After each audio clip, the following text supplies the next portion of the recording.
Shalom, apa kabar Bapak Ibu, Saudara-saudari yang terkasih di dalam Tuhan? Walaupun di dalam masa pandemi seperti sekarang ini, saya tetap mendoakan Anda sekalian selalu berada di dalam perlindungan Tuhan, diberikan kesehatan dan sukacita selalu di dalam Tuhan.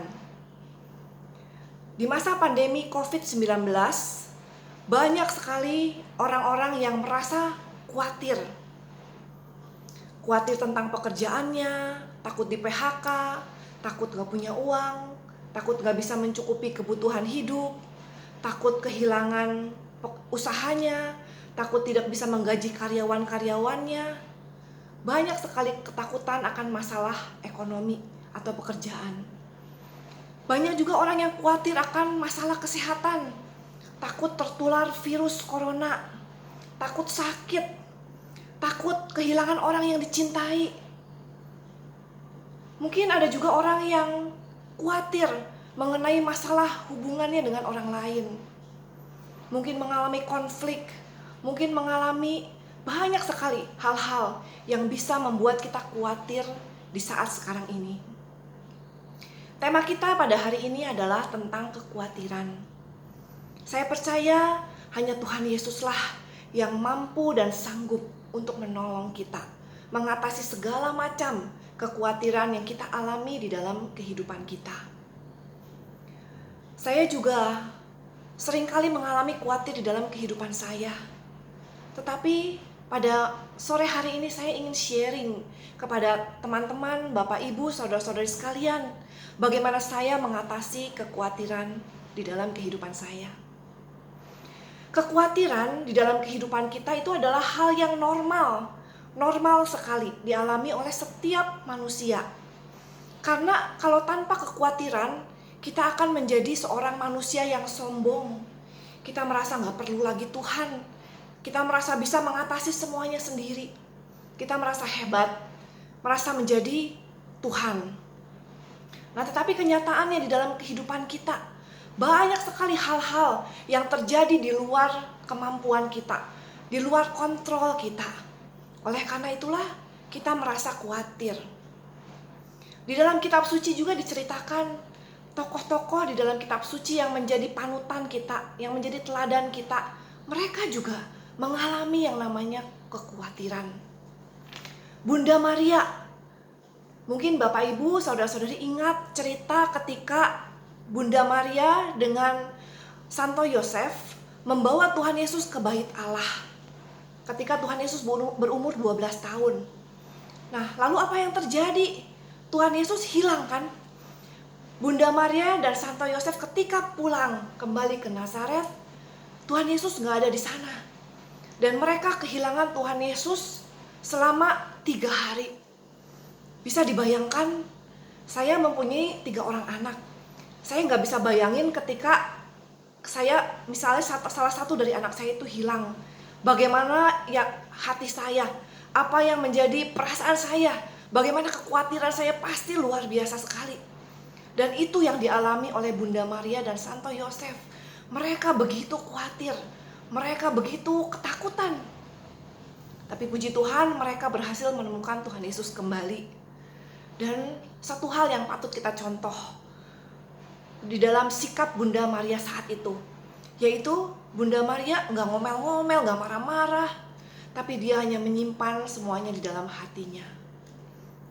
Nah, contoh lainnya, Nabi Elia.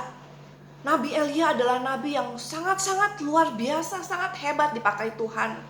Dia bisa mengalahkan 400 Nabi Baal. Nah, tetapi Nabi Elia juga mengalami kekhawatiran. Dia mengalami ketakutan ketika Ratu Isabel bicara, mengancam ingin membunuhnya.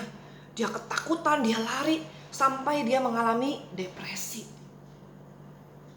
Nah, 2 contoh ini menyatakan kepada kita bahwa kekhawatiran itu adalah suatu hal yang normal, emosi yang normal yang dialami oleh setiap manusia. Nah, tetapi yang tidak boleh kita lakukan adalah ketika kita khawatir secara berlebihan. Perasaan khawatir datang itu wajar. Tetapi jangan membiarkan perasaan kekhawatiran itu masuk ke dalam diri kita dan menguasai seluruh kehidupan kita, mengontrol seluruh pikiran, emosi, perasaan kita. Nah, itu yang gak boleh. Nah, hari ini saya mau sharing bagaimana caranya untuk mengatasi kekhawatiran menurut firman Tuhan. Hal yang pertama yang harus kita lakukan ketika kita khawatir adalah berdoa. Ketika kita berdoa, itu artinya kita mengakui bahwa hidup kita, seluruh keberadaan diri kita, itu berada di dalam kedaulatan Tuhan. Kita mengakui bahwa kita semua adalah ciptaan dan Tuhan adalah pencipta kita. Kita surrender, kita menyerahkan seluruhnya kepada Tuhan. Jadi hal yang pertama yang harus kita lakukan adalah berdoa. Yohanes 15 ayat 5 mengatakan, "Akulah pokok anggur dan kamulah ranting-rantingnya. Barang siapa tinggal di dalam aku dan aku di dalam dia, ia berbuah banyak. Sebab di luar aku, kamu tidak dapat berbuat apa-apa." Berdoa artinya kita melekat kepada Tuhan. Kita berada bersama-sama dengan Tuhan Yesus yang menjadi pokok anggur dan kita adalah hanya ranting-rantingnya. Ketika kita melekat kepada Tuhan, ketika kita terus mau berkomunikasi dengan Tuhan, itu artinya kita menyerahkan seluruh kehidupan kita di dalam kedaulatan tangannya. Kita seperti ranting-ranting anggur yang benar-benar bergantung kepada si pokoknya. Tanpa Tuhan kita tuh gak bisa apa-apa. Dan kita lakukan itu di dalam doa. Berdoa bukan berarti doa yang kita ucapkan saat bangun tidur, sebelum makan, atau mau tidur saja. Tidak terbatas hanya itu aja. Jadi berdoa itu adalah bagaimana kita berkomunikasi setiap saat bersama Tuhan. Berdoa itu artinya kita benar-benar menyadari bahwa Tuhan itu hadir. Kita berada selalu di dalam hadirat Tuhan. Tuhan itu selalu ada bersama-sama kita. Jadi doa itu gak terbatas sebelum makan doang, atau ketika kita melantunkan doa Bapa Kami. Tidak hanya itu, tapi doa itu ketika kita sepanjang hari kita bisa lakukan. Kita bisa terus menyadari bahwa kita bersama-sama dengan Tuhan. Kita bisa berdoa di dalam pekerjaan kita. Ketika kita mencuci, ketika kita menyapu, mengepel, kita persembahkan itu kepada Tuhan. Itu artinya kita sedang berdoa. Nah, tapi tentu aja bukan ya udah kalau gitu saya nggak usah meluangkan waktu khusus. Saya ya udah sambil bekerja aja, sambil melakukan segala sesuatu aja. Toh itu kan cuma udah doa juga. Nah, bukan berarti seperti itu. Tetap kita luangkan waktu khusus bersama-sama dengan Tuhan. Dan jangan lupa berdoa itu bukan hanya ketika kita bicara sama Tuhan, kita curhat sama Tuhan, bukan hanya itu aja, tetapi bagaimana kita mau duduk diam dan mendengarkan apa yang Tuhan mau katakan kepada kita. Kan doa itu adalah komunikasi dua arah antara kita dengan Tuhan. Nah, komunikasi itu artinya bukan cuma kita yang ngomong doang, tapi bagaimana kita mau mendengar apa yang Tuhan mau katakan di dalam kehidupan kita. Jadi kita luangkan waktu untuk duduk diam, untuk berusaha mendengar apa yang Tuhan mau sampaikan. Nah, cara untuk mendengar apa yang mau Tuhan sampaikan juga adalah melalui kitab suci. Nah, kita mau baca firman Tuhan, kita mau menghadiri sakramen ekaristi, sakramen tobat yang sudah Tuhan sediakan kepada kita sebagai cara supaya kita terus melekat kepada Tuhan, supaya kita terus hidup di dalam hadirat-Nya. Nah, itu yang pertama. Ketika kita khawatir, doa aja. Kita switch pikiran kita. Ketika kita khawatir kan biasanya pikiran negatif muncul. Kalau terus kita pikirkan pikiran negatif itu makin lama makin banyak pikiran negatif. Akhirnya kita terjebak di dalam suatu jurang kekhawatiran yang begitu luar biasa. Nah, tapi sekarang kita belajar bahwa yang mengontrol pikiran kita itu adalah kita sendiri. Kita harus bisa untuk switch channel. Bayangkan aja kita memegang sebuah remote control.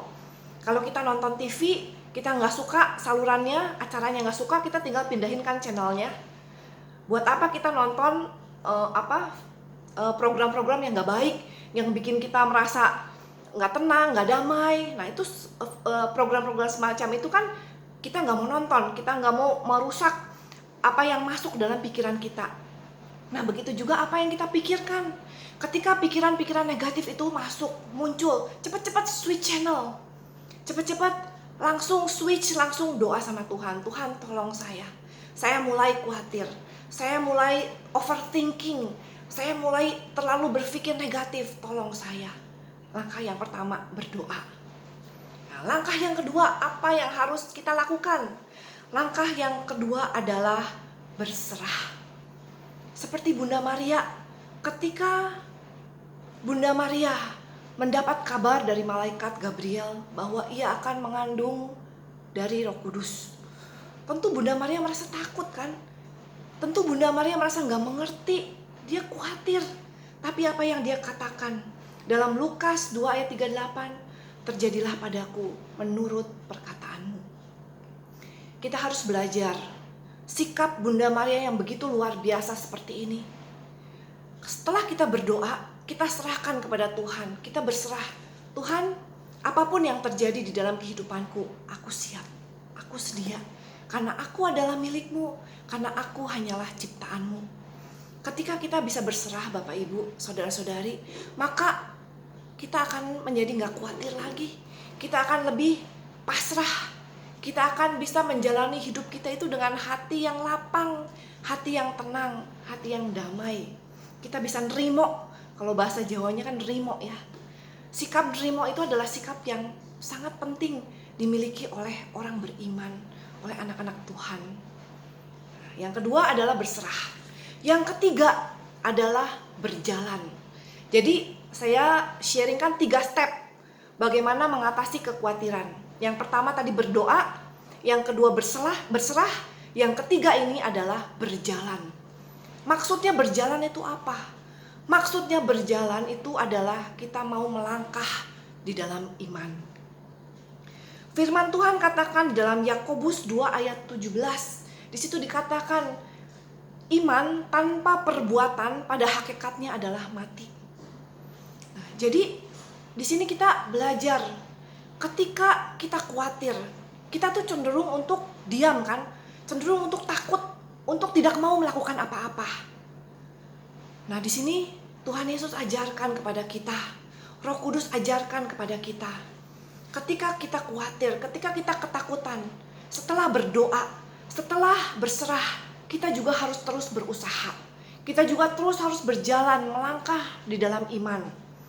Kita harus percaya sepenuhnya kepada Tuhan, tapi kita juga harus lakukan bagian kita.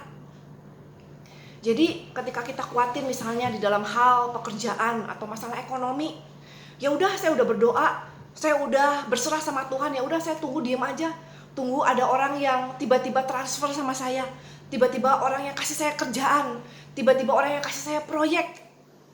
Kira-kira Bapak Ibu Saudara-saudari, akankah itu terjadi? Ya mungkin bisa terjadi, tapi kecil kemungkinannya. Lebih besar kemungkinannya ketika kita mau mencoba berusaha sendiri, melakukan apa yang ada di depan mata kita. Misalnya kita di PHK atau pekerjaan kita mengalami kemacetan, kita bisa melakukan pekerjaan sampingan yang lain. Cobalah mungkin ikut MLM atau ikut menjual apa yang jualan online. Apapun yang bisa kita lakukan, lakukanlah. Itu artinya kita berjalan, melangkah di dalam iman. Kita percaya ketika kita berusaha, Tuhan pasti akan memberikan kita jalan. Ketika kita mau berusaha, Tuhan pasti memberkati usaha kita. Asalkan semuanya dilakukan secara benar, baik dan benar, seturut dengan kehendak Tuhan. Lalu misalnya kita khawatir akan masalah kesehatan, tetapi tetap kita nggak mau olahraga, tetap makannya nggak dijaga, lalu tetap stres, tidurnya kurang. Walaupun kita sudah berdoa dan berserah, tapi kalau kita tidak melakukan bagian kita, mungkin kesehatan itu tidak akan kita dapatkan. Jadi kalau kita khawatir akan masalah kesehatan, cobalah berolahraga, pola hidup yang sehat, menenangkan pikiran, dan berbuat baik. Nah itu juga akan menolong supaya kita tuh nggak stres. Mungkin kita khawatir akan hubungan kita dengan orang lain, ada konflik gitu misalnya ya. Nah Tuhan ajarkan di dalam firman-Nya kan untuk selalu mengampuni, untuk selalu rendah hati. Kalau kita terus khawatir, tapi kita nggak mau mengampuni, kita nggak mau rendah hati, kita nggak mau bersikap baik sama orang lain, hubungan itu nggak akan membaik. Nah, oleh karena itu, step yang ketiga, kita harus berjalan di dalam iman bersama dengan Tuhan Yesus. Berjalan di dalam iman itu artinya kita mau berusaha untuk melakukan perintah-perintahnya, untuk melakukan apa yang baik dan benar di mata Tuhan, untuk berbuat kasih, untuk mengasihi Tuhan dengan cara kita mengasihi orang-orang yang ada di sekitar kita. Bapak Ibu, saudara-saudari yang terkasih di dalam Tuhan, saat ini di mana begitu banyak masalah, begitu banyak pergumulan-pergumulan yang terjadi di dalam kehidupan kita. Kalau kita hanya fokus kepada hal-hal yang buruk, hal-hal yang negatif yang kita alami, itu kita akan semakin terpuruk, semakin takut, semakin khawatir. Saat ini saya mau ajak Bapak Ibu saudara-saudari sekalian yang dikasihi oleh Tuhan, mari sekarang kita switch pikiran kita. Mari sekarang kita mau pindah untuk tidak memikirkan hal-hal yang buruk lagi, untuk tidak memikirkan hal-hal yang negatif, tapi sebaliknya kita mau berfokus kepada hal-hal yang baik, hal-hal yang patut kita syukuri, hal-hal yang patut kita berterima kasih kepada Tuhan. Ketika kita melakukan itu, ketika kita fokus sama yang baik-baik, dengan demikian secara otomatis hati kita, pikiran kita akan menjadi lebih tenang dan kekhawatiran kita akan menjadi lenyap. 3 hal yang tadi saya sharing, jangan lupa untuk dilakukan. Saya juga sekarang sedang berusaha di dalam kehidupan saya untuk melakukan 3 hal ini. Selalu berdoa, berserah, dan berjalan di dalam iman bersama-sama dengan Tuhan Yesus. Mari Bapak Ibu, saudara-saudara sekalian, semangat kita sama-sama. Semakin hari semakin baik, semakin hari kita berjalan bersama Tuhan, semakin hari kita semakin menjadi manusia yang lebih baik lagi, berproses bersama supaya nama Tuhan semakin dipermuliakan. Mari kita berdoa. Dalam nama Bapa dan Putra dan Roh Kudus. Amin. Bapa di surga, kami berterima kasih, kami bersyukur. Engkau ingatkan kami pada sore hari ini bahwa walaupun kami sedang mengalami banyak persoalan, banyak masalah, banyak kekhawatiran di dalam kehidupan kami, Engkau ingatkan kami bahwa Engkau tetap berdaulat, Engkau tetap menjaga kami, Engkau tetap memelihara hidup kami. Ajar kami terus Bapa, bimbing kami terus, supaya kami bisa melakukan 3 hal tadi. Ajar kami untuk terus berdoa, memelihara hubungan yang baik dengan Engkau di dalam setiap hari di dalam kehidupan kami. Ajar kami untuk memiliki hati seperti Bunda Maria yang berserah kepadamu, yang berkata, terjadilah padaku menurut perkataanmu. Dan ajar kami juga untuk bisa berjalan di dalam iman. Ajar kami untuk bisa melakukan iman kami dengan perbuatan-perbuatan kami. Ajar kami untuk mengasihi, untuk mengampuni, untuk bersikap rendah hati. Terima kasih Bapa, terima kasih, kami percaya Engkau selalu ada bagi kami. Engkau selalu memelihara kami.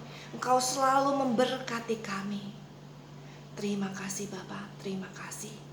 Kemuliaan kepada Bapa dan Putra dan Roh Kudus, seperti pada permulaan, sekarang, selalu, dan sepanjang segala abad. Amin. Demi nama Bapa dan Putra dan Roh Kudus. Amin. Terima kasih, Tuhan Yesus memberkati.